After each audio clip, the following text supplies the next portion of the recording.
حضور پاک صلی اللہ علیہ وسلم سے صحابہ کرام نے پوچھا کہ یا رسول اللہ، اس دنیا کے اندر، اس پوری روز زمین کے اندر، اس کل کائنات کے اندر سب سے پہلی مسجد کون سی بنی؟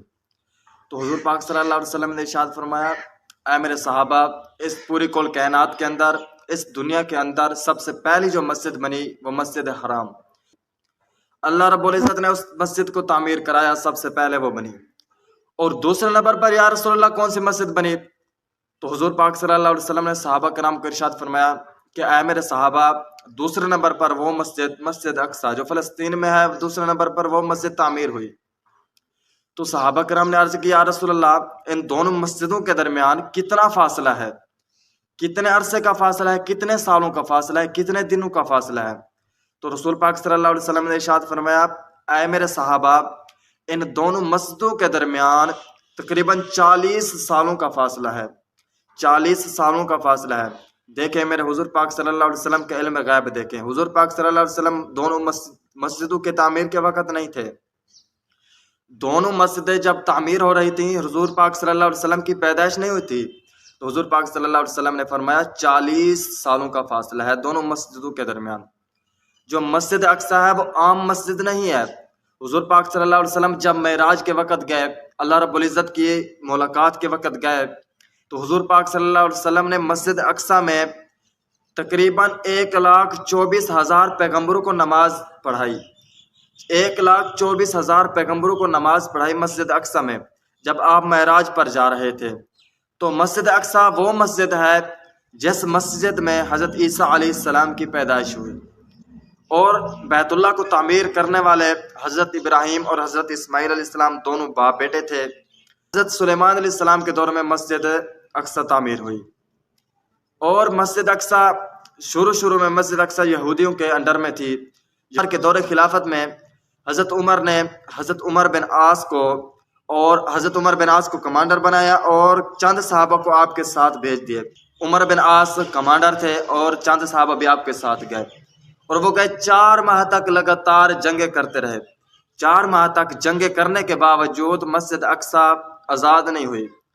تو اس یہودی جو حکمران تھا یہودیوں کا، اس نے حضرت عمر بن عاص کو پیغام دیا۔ حضرت عمر بن عاص آ گئے۔ اس یہودی نے کہا کہ اے عمر بن عاص، تم نے 4 ماہ ہم سے جھگڑا کیا ہے، ہم سے جنگیں لڑی ہیں، لیکن تم مسجد اقصیٰ کو آزاد نہیں کر پاتے۔ بن عاص نے فرمایا کہ ہم تو اب تم پر حاوی آنے والے ہیں، ہم تو اب مسجد اقصیٰ کو آزاد کر کے رہیں گے۔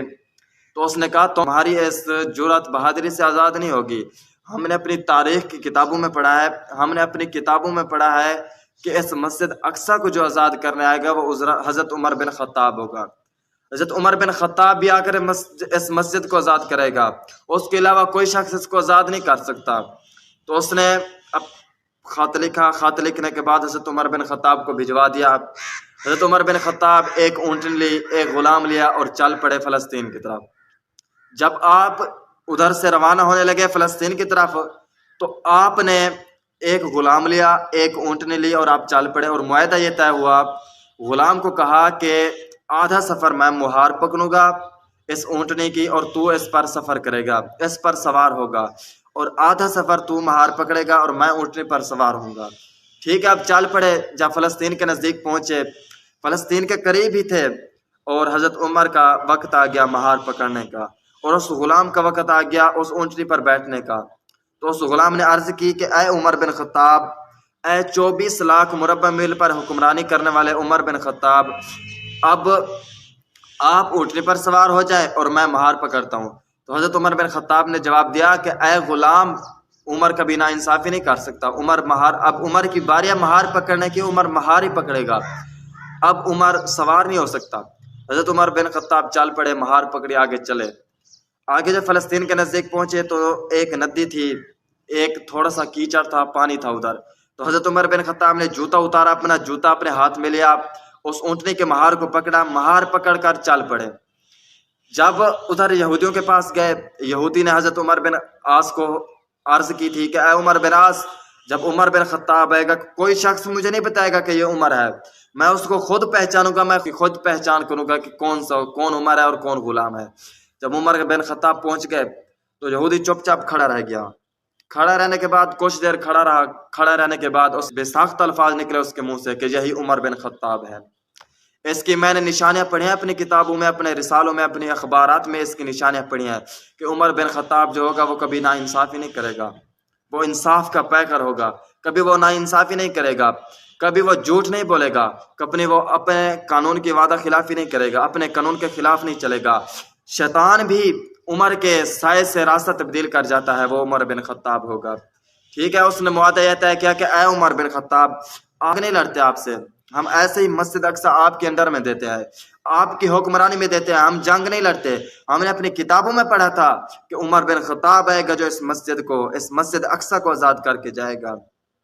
صحابین جدی وقار تو حضرت عمر بن خطاب نے آزاد کیا مسجد کو. آزاد کرنے کے بعد 400 سال وہ مسجد مسلمانوں کے انڈر میں رہی، مسلمانوں کی حکمرانی میں رہی 400 سال تک.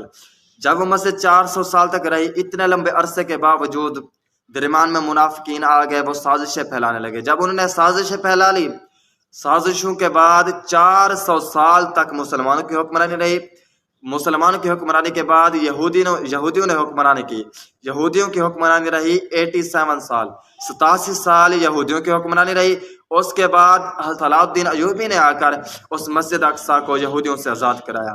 اب دیکھنے فلسطین میں اسرائیلی جو یہودی ہیں وہ فلسطین پر اپنی دباؤ ڈال رہے ہیں، وہ فلسطینیوں کے بچوں کو شہید کر رہے ہیں، کبھی نماز میں ان کی گردن اڑا دیتے ہیں، کبھی کس جگہ کبھی مسجد میں، کبھی قرآن پڑھتے وقت.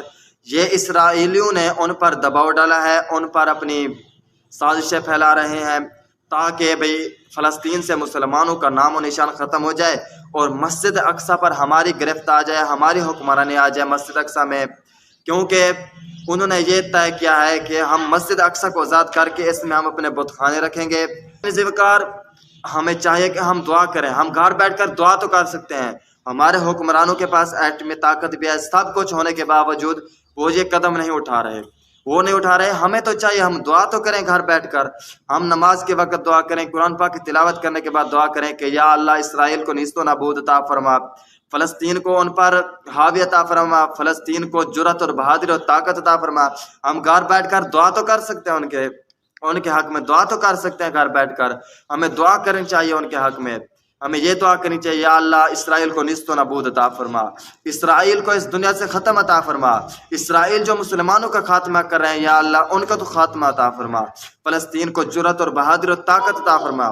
یا اللہ جو جتنے بھی غیر مسلم یہودی اس دنیا میں مسلمانوں کو ختم کرنے کی کوشش کر رہے ہیں یا اللہ تو ان کو ختم کر دے. یا اللہ ان کو اس دنیا سے، اس کل کائنات سے نیست و نابود عطا فرما. ہمیں چاہیے کہ ہمیں فلسطین کے حق میں دعا کرنی چاہیے.